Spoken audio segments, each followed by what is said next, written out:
हे गुरुदेव, ये पल्लंग से कैसे चली आई तुम? उधर से कैसे आई?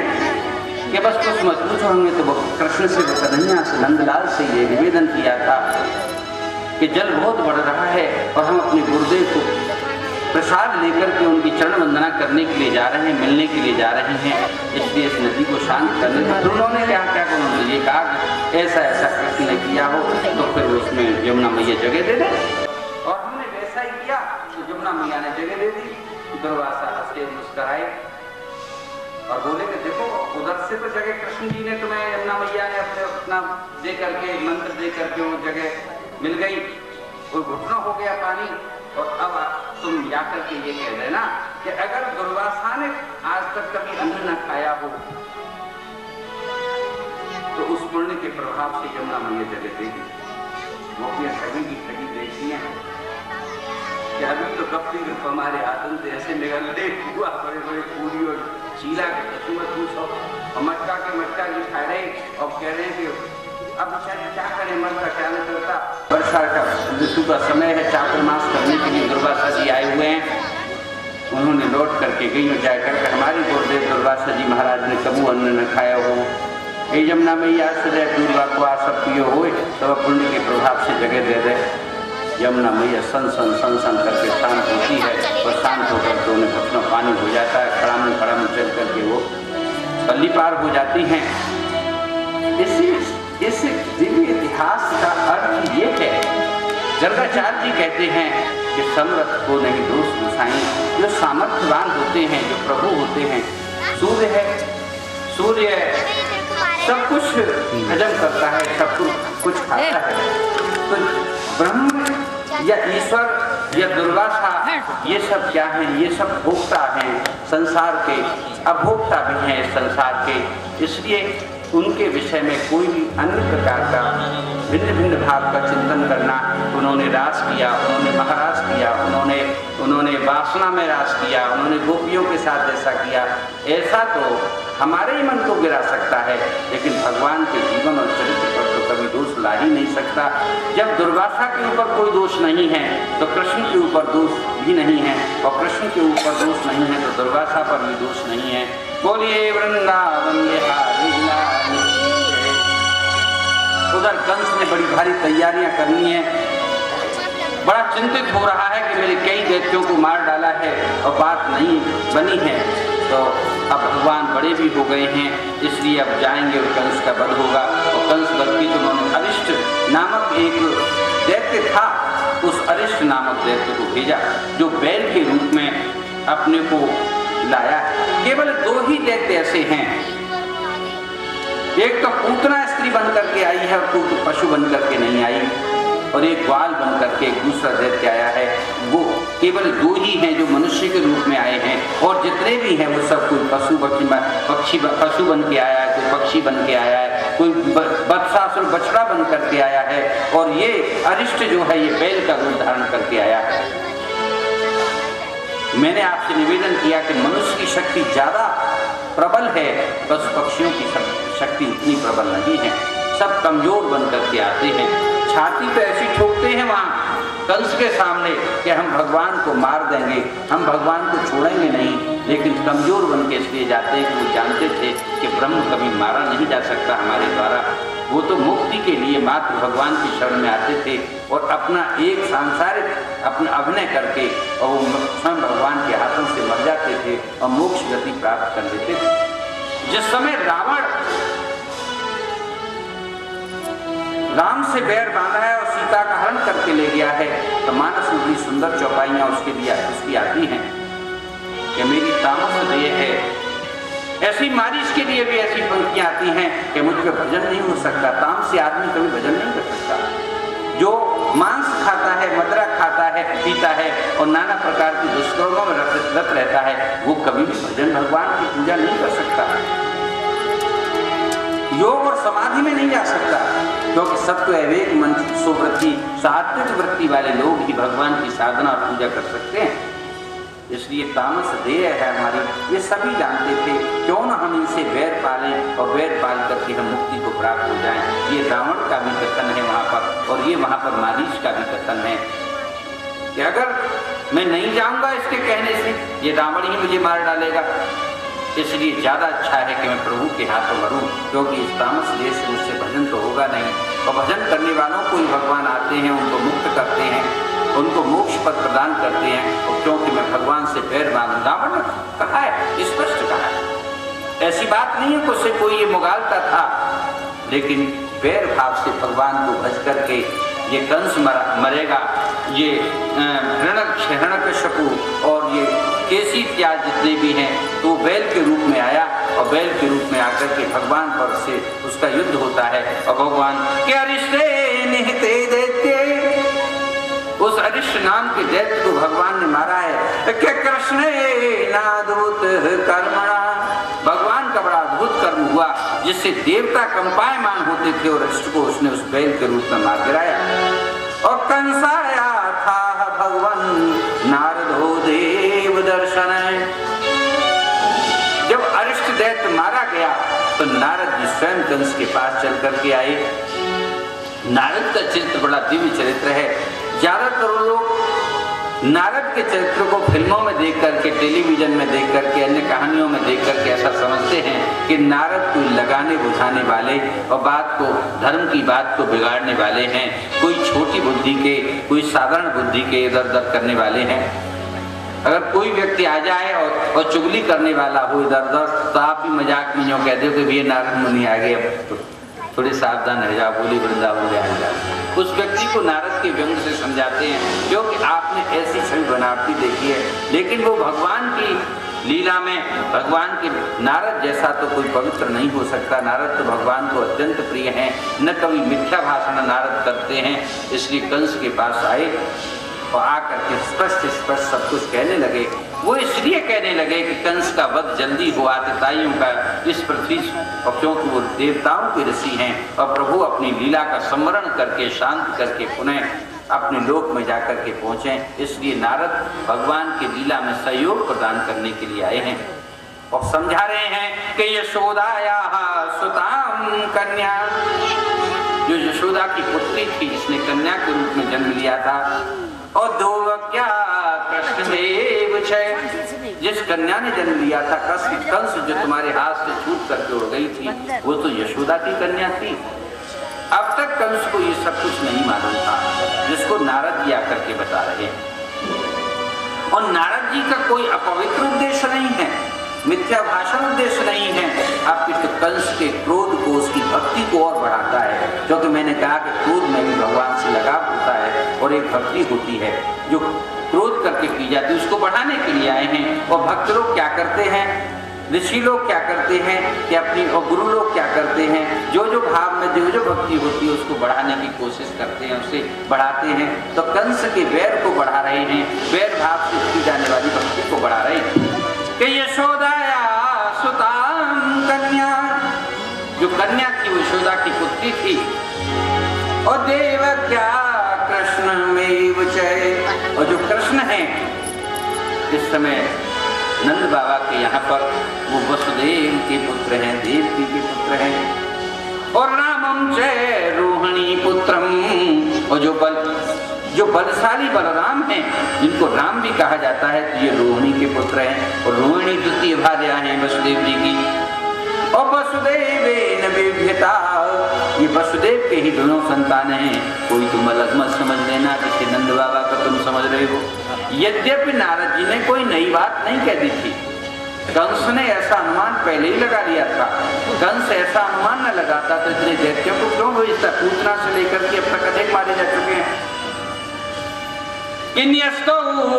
स्वमित्रे नंदे, अपने मित्र नंद के पास न्यस्त इन्होंने भेज दिया है, भरण पोषण के लिए इन्होंने छल किया है तुम्हारे साथ। इसने वसुदेव और देवकी ने। और वैयाम्याति पुरुषाहता, और ये तुम्हें मारने के लिए ही ये परम पुरुष पैदा हुए हैं। उन्निशम्य तद भोजपति कोपात, जैसे ही सभा में कहिए सबके सामने नारद जी, अकेले में नहीं कहिए। बहुत से यदुवंशी भी बैठे हुए थे, भोजवंशी, कृष्णवंशी सभी बैठे हुए थे। अभी तो वसुदेव के वंश के भी लोग बैठे हुए थे। सबसे खुल्ला खुल्ला जब बात कही है कि निशम्य मन सुन करके तद भोजपति अर्थात भोजराज कंस ने जब ये बातें सुनी है तो कोपात प्रचलित इंद्रिय है, कोप के कारण उसकी इंद्रियां प्रचलित हो गई और अपने सिंहासन से उठकर के खड़ा हो गया। ओंकार मानने लगा, लाल लाल आंखें उसकी निकल आई कि आप सब लोग देख रहे हैं, आप बदनामी तो मेरी करते थे कि मैंने वसुदेव और देवकी को नाजायज डाल दिया है, अपितु उन्होंने मेरे साथ छल किया है, इसलिए दोबारा वसुदेव और देवकी को पकड़ के तो पहले छोड़ दिया था, फिर पुनः बंदी गृह में डाल देता है।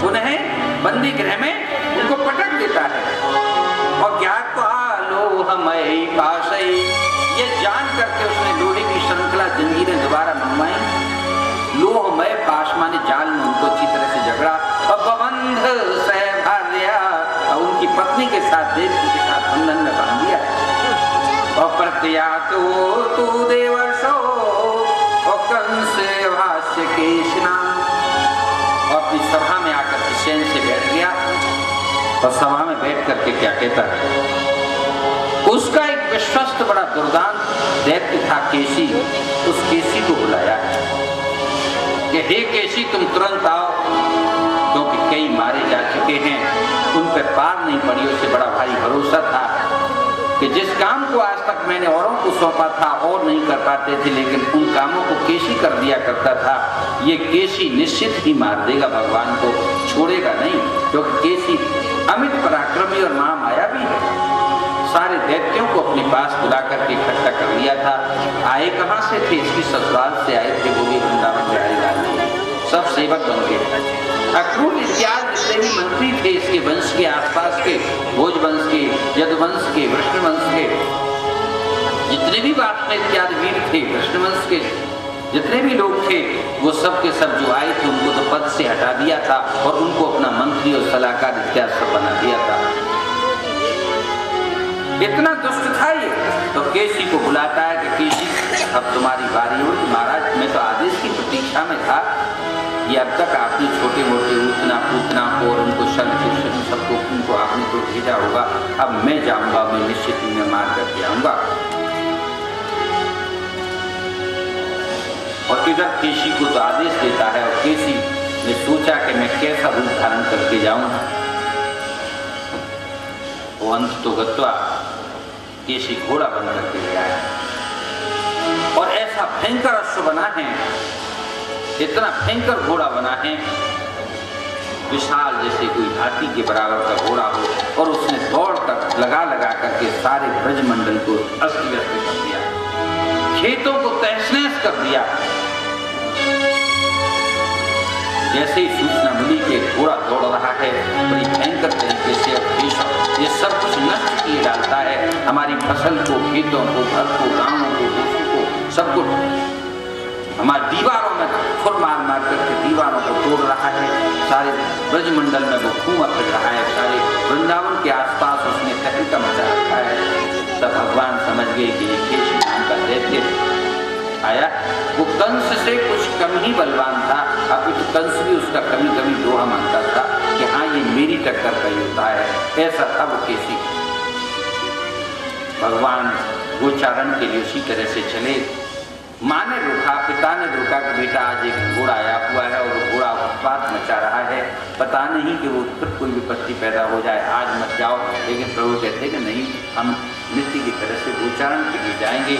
और भगवान वहाँ पर केशी तो ये प्रतीक्षा ही कर रहा था कि किसी भी तरह से बाहर निकल करके ये आए और बाहर निकल करके मेरा इससे युद्ध हो। जैसे प्रभु आते हैं तो उसने तुरंत भगवान वो युद्ध के लिए भगवान के पास आ जाता है,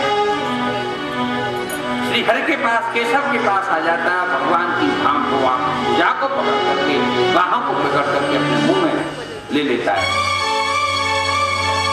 भगवान की पूरी बाहों को खा गया, भीतर अपने मुंह में ले लिया।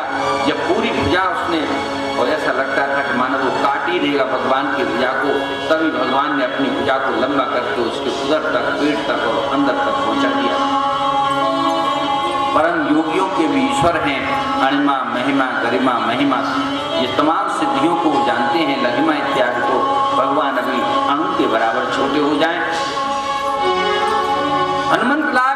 भी भक्त हैं उनको इतनी सिद्धियां हैं कि विकट भूधराकार शरीरा इतने विशाल हो जाएं, तो भगवान की तो सिद्धियां दासी की तरह से उनके साथ रहती हैं। उन्होंने भुजा जो मुंह में डाली है वो उसके अंतस तक पहुंचाई है और फिर अपनी भुजा को मोटा किया है तो उसका मुंह एक तरफ से फटा का फटा रह गया है और बड़ा होता जाता है। अब तो केसी चिंगाड़ता है, अपने प्राणों की भीख मांगता है और अंततः तो भगवान ने इतना अपनी बाहों को फुलाया है, इतना फुलाया है कि वो उसका प्राणांत हो गया, उसके 2 टुकड़े हो गए। बोलिए वृंदावन बिहारी लाल की। जब केसी मारा गया और केसी वध के उपरांत में कंस क्या कहता है, एक सभा का आयोजन करता है। अब जो व्यक्ति मृत्यु से डरता है, जो व्यक्ति मृत्यु के लिए इतने पापाचार करता है कि मैं अजर और अमर हो जाऊं, इतनी तपस्याएं करता है, इतनी पूजा करता है, आज वही व्यक्ति अपनी मृत्यु के लिए अपना जनाजा स्वयं तैयार करने की योजना बना रहा है, अपनी योजना बना रहा है कि प्रेष्यामास हन्येता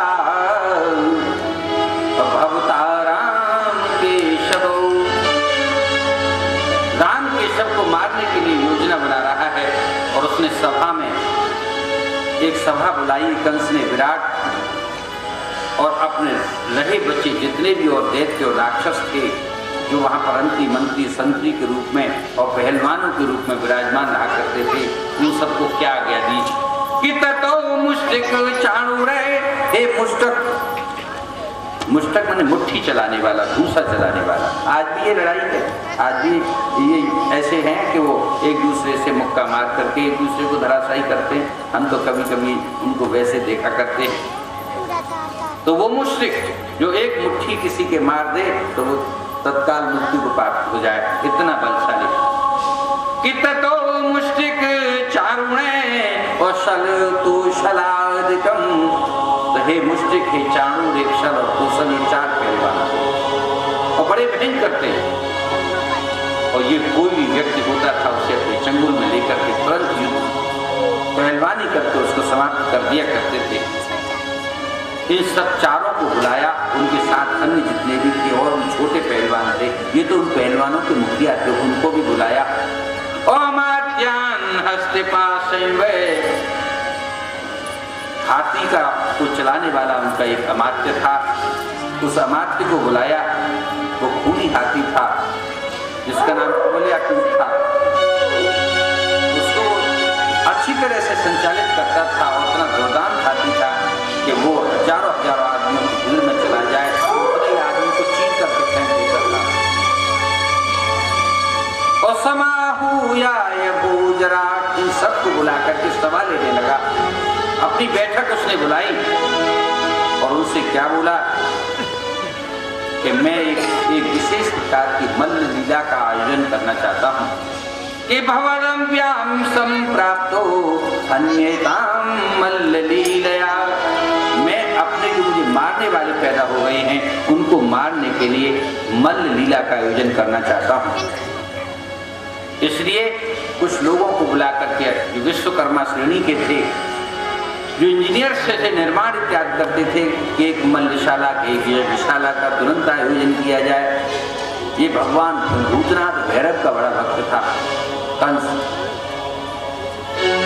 और भैरव जी का दिया हुआ, भैरव तो स्वयं भगवान काल भैरव स्वयं भगवान शंकर के ही अवतार हैं, उनके ही रूप हैं। उनका दिया हुआ जो भक्त था, एक धनुष था, बड़ा विशाल भारी धनुष था कि मैं उस धनुष यज्ञ का आयोजन करूंगा। एक मंच मध्य में जो बनाया जाए उस यज्ञशाला के, उसमें विशाल वो मंच हो, उसके चारों तरफ कुर्सियां और बहुत सुंदर सुंदर गच बनाई जाएं, वेदियां बनाई जाएं, उन पर दिव्य आसन लगाए जाएं और दूर दूर से राजाओं को निमंत्रण दे दिया जाए, वो सभी राजा आए।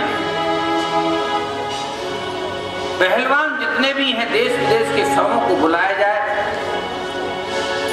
कि मंचाम क्रियता विविधा, अनेक अनेक प्रकार की विविधा मंच, अनेक अनेक प्रकार के मंच क्रियता बनाई जाए। और मल्ल रंग परिश्रता, मल्ल विद्या का आयोजन होगा। यह आयोजन क्यों किया? और भी खेल कोई रख सकता कंस, क्योंकि वो जानता था कि जितने भी ब्रजवासी हैं वो मल्ल विद्या में, कुश्ती लड़ने में, उस कला में अपनी रुचि रखते हैं, प्यार रखते हैं, स्नेह रखते हैं। और मैं उन सबको बुलाऊंगा यहाँ पर, उनके साथ में वो राम और कृष्ण भी आएंगे। और ये मेरे जितने भी पहलवान हैं उनको इशारा कर दूंगा और एक ही उन दोनों के ऊपर ये निहत्ते जुट जाए। पहले तो कुबलिया पीढ़ी नहीं छोड़ेगा उनको, एक पूरी विस्तृत योजना। वो ये समझता था कि ये जितने भी मैंने दैत्य भेजे हैं वो एक एक करके, तो अरे जो संगठन में शक्ति होती है, अब मैं एक साथ ऐसा षड्यंत्र रचूं जिससे कि हर हालत में ये मृत्यु को प्राप्त हो जाए। अपनी मौत को कितनी सुरक्षित करना चाह रहा है कंस। और तो और क्या कहा कि पौरा जनपदा सर्वे, और कहते नगर को, और जिलों से भी लोग बुलाए आसपास के। मथुरा में अपनी राजधानी में उस आयोजन को कर रहा है और आसपास के जनपदों से भी बहुत से बोलो।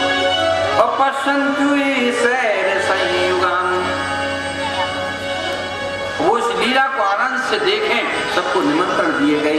तो कई प्रकार के मंच बने, बड़े मंच बने, फिर उनसे छोटे मंच बने, और फिर बीच में वो एक उसमें बीच में मध्य में जाकर के वो धनुष रख दिया गया है कि मैं इस धनुष को तोड़वाऊंगा, देश विदेश के राजाओं का बड़ा पराक्रम देखूंगा, ये बड़ा भारी है, इस पर कोई प्रत्यंचा भी नहीं चढ़ा सकता, इससे प्रत्यंचा चढ़वाऊंगा और मैं देखूंगा कि उनमें कितना बल है।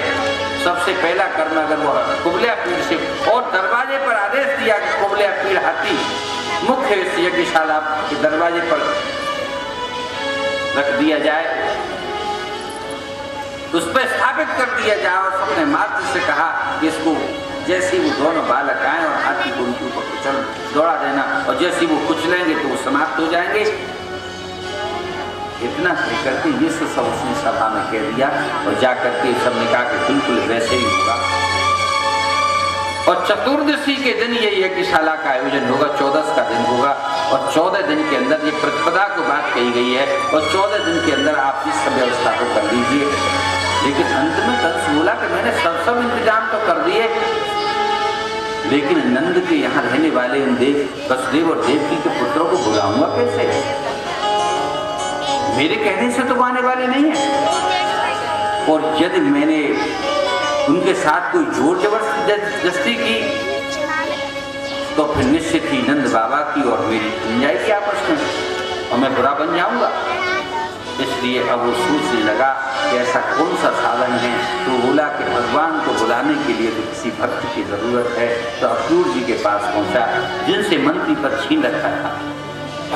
अक्रूर जी भगवान के अनन्य भक्त थे, यद्यपि वो चचा थे, पारिवारिक रिश्ते के, लेकिन फिर भी भगवान के अनन्य भक्त थे कि अगर कोई ला सकता है उन्हें समझा के बुझा करके, और क्यों वो मेरे पूर्व मंत्री हैं,